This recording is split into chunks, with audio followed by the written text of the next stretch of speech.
ପୂର୍ବ ରାଗ ଭୁଲି ପାରି ନଥିଲା। ସାଙ୍ଗ ଘରେ ରହିବାକୁ ଆଶ୍ରୟ ନେଇ ବନ୍ଧୁକୁ ଛୁରୀ ମାରି ହତ୍ୟା।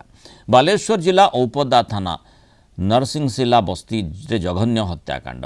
ପୂର୍ବ ଶତ୍ରୁତାର ପ୍ରତିଶୋଧ ନେବାକୁ ଯାଇ ଜଣେ ବ୍ୟକ୍ତି ନିଜ ବନ୍ଧୁଙ୍କୁ ଅତି ନିର୍ମମ ଭାବେ ହତ୍ୟା କରିଛି। ମୃତକ ଜଣକ ବେତେଇ ଗାଁର ଡମ୍ବରୁ ହୋ। पुलिस अभियुक्त गंड हो को गिरफ करिछि। डम्बरू एवं गंडक मध्य वर्षे तले कौन कारण को नहीं विवाद होता पर यार समाधान होई पुणी बंधुता स्थापन होता। तेबे गंड प्रतिशोध नेमा सुजोग खोजुला। गतकाली विलंबित राति गंड योजना करी निशासक्त अवस्था डम्बरू घर को आसीथिला। राति अधिक हो जाइथिबारु डम्बरू घरे आश्रय नहीं मात्र राति डम्बरू को धारुआ छुरी आक्रमण कर रक्ताक्त करदेला।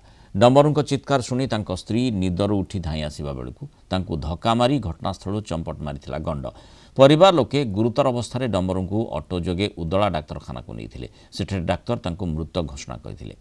पुलिस अभियुक्त गंड को ता गाँव गिरफ कर रक्त नाक कान सब आड़े रक्त बाहर या कहला जमी किए कौन है ना एरकम तुम कईट हाँ से पचार किए आनला ना आम किसी मुझे जानी ना कि देखी नहीं लोक जो आसला बामी पाड़ बोली कहले बामी पाड़ आम आसवा ता परदिन से मेडिकल को नहीं गले रात शोला